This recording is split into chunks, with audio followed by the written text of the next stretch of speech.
तर माढा लोकसभा मतदारसंघामध्ये महायुतीच्या उमेदवाराची चाचपणी सुरू झालेली आहे। केंद्रीय मंत्री भागवत कराड आणि आमदार प्रसाद लाड हे दोन निरीक्षक इच्छुकांच्या मुलाखती घेत आहेत।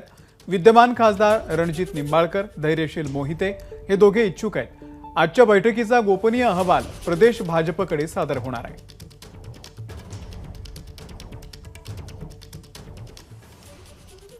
माढा लोकसभेच्या उमेदवाराच्या चाचपणीसाठी टेंभुर्णी येथील श्री हॉटेलमध्ये सोलापूर जिल्हा, फलटण तालुका आणि इतर ठिकाणचे सर्वच माढा लोकसभेच्या मतदारसंघातील प्रमुख पदाधिकाऱ्यांना बोलवले आहे।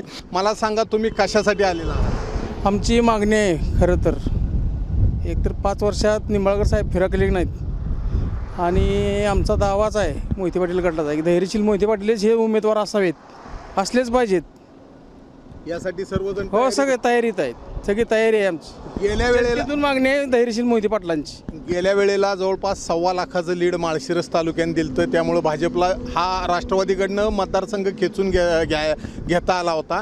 आता या वेळेला तडजोड झाली तर तडजोड होणार का? तडजोड नाही होणार, धैर्यशील मोहिते पाटीलच भाजपकडनं उमेदवार असणार। खासदार साहेबांना, निंबाळकर साहेबांना परत एकदा उमेदवारी दिली पाहिजे, कारण खासदार साहेबांनी विकास कामं जिल्ह्यात भरपूर केलेत, माढा मतदारसंघात भरपूर कामं केलेत, त्यामुळे त्यांना उमेदवारी मिळणं गरजेचं आहे। उमेदवारी जर खासदारांना निंबाळकरांना नाही मिळाली, हां, मोहिते पाटील किंवा निंबाळकर यातनं निवड होणार आहे। भाजपने उमेदवारी जर मोहिते पाटलांना दिली तर तुमची भूमिका काय असणार? नाही, भाजप जो उमेदवार देईल त्याचं आम्ही निश्चित काम करू, पण पक्षानं निंबाळकर साहेबांना उमेदवारी देणं गरजेचं आहे, कारण की माढा मतदारसंघात त्यांना कुठेही विरोध नाही, कुठेही काही नाही, त्यामुळे त्यांच्यासोबत सगळे आमदार आणि युतीचे सगळे सोबत आहेत।